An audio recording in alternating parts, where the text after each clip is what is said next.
Cá estamos para mais uma visão global. Hoje, Major-General, começamos com uma coisa que nunca tínhamos feito. Começamos com uma caricatura que retrata o que terá acontecido na visão do caricaturista nos últimos 2 dias na cimeira Trump-Xi Jinping. Antes de mais, muito boa tarde. Bom, começamos de forma diferente. Esta é uma caricatura que é retirada de um jornal canadiano e que retrata de alguma forma aquilo que se passou durante estes 2 dias. Sim. Bom, Donald Trump vai para a China, acossado pelo Irão, é o que estamos a ver aqui, e tudo indica que solicitaria os bons ofícios de Xi Jinping. Portanto, é o que diz esta caricatura. Eu preciso da tua ajuda. E Xi Jinping pensa, mas que idiota é este? Certo. Bom, não terá sido rigorosamente assim. Claro, é uma claro, forma, é uma brincadeira. uma forma exagerada da realidade. Ainda assim, temos notícias que nos dizem que Donald Trump terá colocado a questão do Irão também em cima da mesa e terá conseguido uma declaração de Xi Jinping dizendo que, de facto, o Estreito de Hormuz não pode estar de forma alguma encerrado à livre circulação da marinha mercante. Bom, mais do que isso, não terá conseguido. A questão nuclear do enriquecimento do urânio, não há qualquer notícia. Poderá ter sido tratada, mas, eventualmente, carecendo de segredo.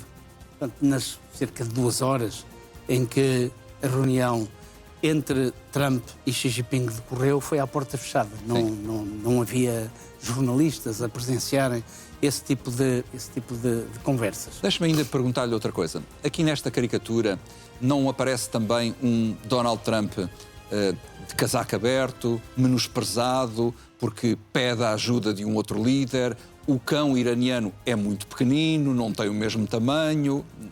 Também não transparece aqui essa possível leitura? Sim, e de facto o Irão não tem a dimensão que tem os Estados Unidos ou que tem a China, naturalmente. E a caricatura diz exatamente isso. Mas, de qualquer maneira, tem capacidade para ferir. Claro. Tem capacidade para interferir. Sim, para magoar. E, neste caso, não está a magoar apenas os Estados Unidos, mas também está a magoar, de alguma forma, a China. Porque nós sabemos que a China, que é muito zelosa de acautelar aquilo que são os seus reais interesses, e, de facto, grande parte dos hidrocarbonetos consumidos pela China provém, naturalmente, do Golfo Pérsico. Portanto, é natural que Donald Trump, sabendo claramente que assim é, e sabendo que a China é um aliado, é um dos grandes aliados do Irão, bom, através dos bons ofícios da China, pudesse, de alguma forma, amolecer a posição iraniana, porque aquilo que nós sabemos é que Trump continua a preferir daqui para a frente a via do diálogo. Muito embora nós saibamos que a operação Fúria Épica já foi dada como terminada, não apenas por Donald Trump, viemos a saber que Donald Trump a deu por terminada, mas também Pete Hegseth já se referiu mais que uma vez a isso. Neste momento já há uma nova operação planeada, é a Operação Sledgehammer, ou Marreta, mas Donald Trump ainda não terá decidido qual a opção que vai tomar, qual é a decisão que vai tomar. Tudo indica que, não havendo uma flexibilização das posições iranianas, que Donald Trump possa optar por novamente voltar à utilização do argumento militar, desta feita numa operação mais curta, mas mais violenta e mais decisiva, por forma a vergar a que o cãozito deixe de morder, pelo menos. Portanto, julgo que essa é a real intenção de Donald Trump. Sim. Temos também aqui declarações de Marco Rubio que, de alguma forma, estão alinhadas com esta caricatura, porque houve uma entrevista que ele deu à NBC e, nessa entrevista, foi-lhe feita uma pergunta se, de facto, Donald Trump tinha ido à China para pedir ajuda. Bom, aqui há algo... As coisas não jogam umas com as outras. Portanto, eu tenho seguido de perto as declarações que Donald Trump tem dado, e têm sido muitas, à comunicação social. Nós sabemos que Donald Trump gosta muito de falar, mas, quer dizer, Donald Trump nunca foi absolutamente perentório, nunca disse, quando lhe perguntam, o Irão foi abordado? Ele disse que sim, que foi abordado.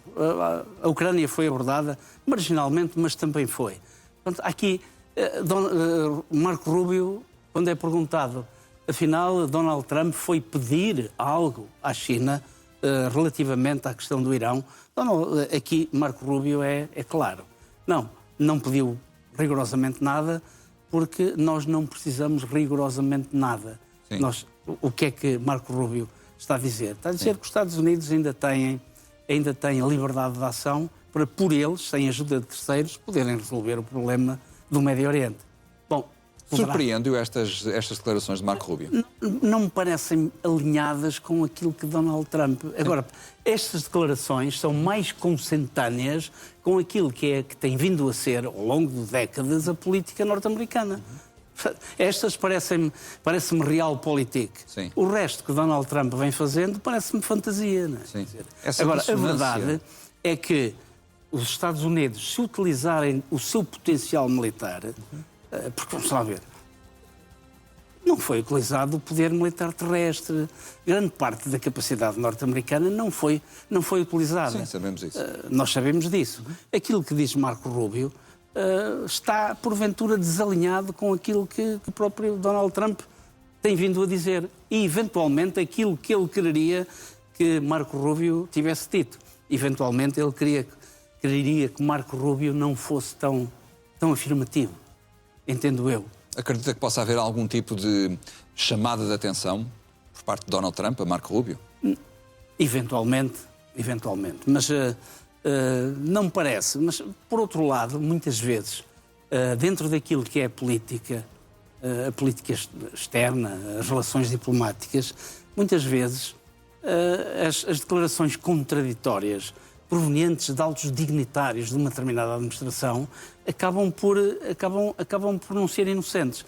Acabam por existir para deixar os adversários e os competidores na dúvida acerca de determinadas intenções.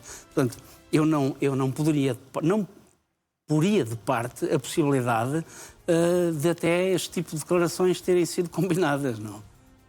Portanto, aqui não há inocentes. Quando se trata da política externa de um país, nós sabemos que Donald Trump, por vezes, consegue surpreender aqueles que trabalham mais diretamente com ele. Já aconteceu, mas não me parece, porque este encontro foi necessariamente muito bem preparado. E se alguém o preparou, a responsabilidade recai sobre Marco Rubio. Ele é que é o responsável, o homem primariamente responsável pela consecução da política externa norte-americana. Portanto, este homem estava completamente por dentro daquilo que foi a coordenação da política norte-americana e, fundamentalmente, no que toca à condução destes 2 dias de reunião com a China. Sim, já voltamos a esta cimeira entre os Estados Unidos e a China.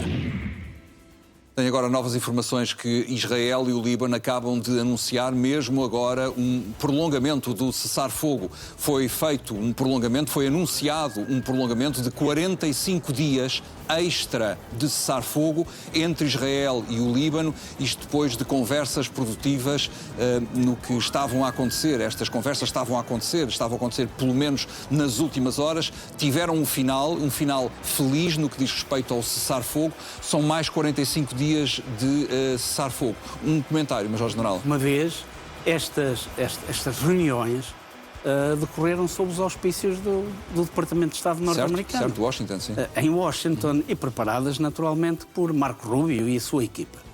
Bom, mais 45 dias de cessar-fogo. Primeira leitura. Bom, isto caminha para que a questão do próprio Irão se possa resolver de forma mais fácil à mesa das negociações. Sim. Porque nós sabemos que uma das condições, e nós tivemos aqui a oportunidade de as elencar, ainda me recordo das 5 condições, sim. Que o cessar das hostilidades não se restringisse apenas ao Golfo Pérsico, ao Irão. Certo. Tinha de incluir o Líbano. Teria que incluir o Líbano. Bom, isto é uma boa notícia para o conflito. Por outro lado, é preciso que haja mesmo um cessar-fogo. Por outro lado, agora vamos ao mas. Sim. Bem, aquilo que tem acontecido, nós já tínhamos um cessar-fogo a vigorar. Certo. E, no entanto, que é quebrado todos os dias. Certo. Todos os dias. Esse é o ponto. O que é que adianta o Líbano comprometer-se com o cessar-fogo? não adianta muito, Sim. porque não é o Líbano em si o prevaricador. Certo, é o prevaricador é um conjunto, é uma parte, é um partido político armado chamado Hezbollah, é um dos proxies do próprio Irão, que desafia constantemente Israel. Sim. Pronto, e o que tem acontecido é que, é como em qualquer conflito, basta uma das partes quebrar ou levar a cabo uma ação fica tudo estragado. contrária ao cessar-fogo, há logo uma resposta. Aliás, não me admiraria que, se fôssemos ver as condições do cessar-fogo, normalmente é feita uma minuta, é assinada por ambas as partes. Bom, todas elas, naturalmente que Israel coloca logo aqui uma cláusula de salvaguarda. Certo. Arroga-se assim o direito de responder se for atacado. Aliás, e normalmente é isso que está a acontecer. Sim, isso já estava no anterior. Isto para concluir e dizer o seguinte: 45 dias de, teoricamente, cessar fogo. Na prática, muito possivelmente amanhã, vamos continuar a ter aqui ataques de parte a parte. Sim, infelizmente. Vamos retomar o que estávamos a falar. Estávamos a falar da cimeira entre a China e os Estados Unidos. Ainda há pouco, mas o general fez questão de dizer, Donald Trump gosta muito de falar. Aliás, não perde tempo em falar. Fala muitas vezes, ainda quando está em trânsito dentro do Air Force One. Foi o que fez. Há várias declarações dele.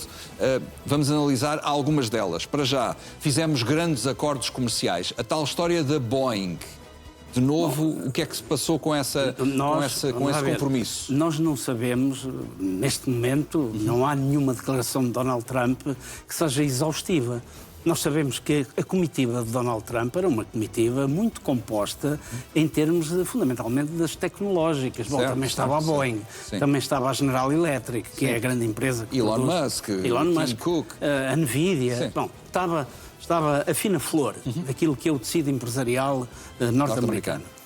Aquilo que sabemos é que um dos objetivos, e era um objetivo concreto, era conseguir que a China equilibrasse um pouco a balança de transações.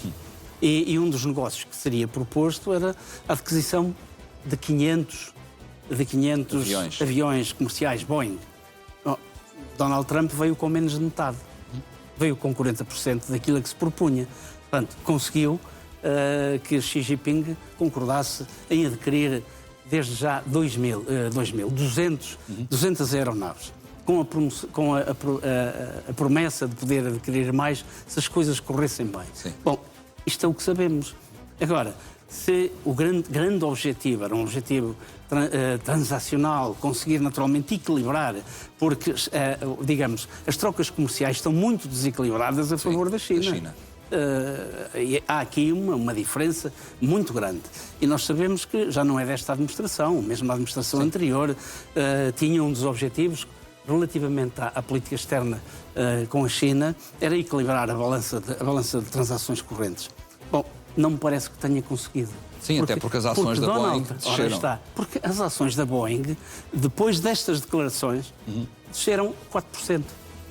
4%. Certo. Elas teriam subido porque já havia aqui, digamos, a ideia de que o resultado deste encontro poderia ser muito favorável, novas encomendas para a Boeing. Não aconteceu na sua plenitude, 4% menos. O resto, não temos neste momento declarações nem de Donald Trump. E eu disse, Donald Trump gosta de falar muito.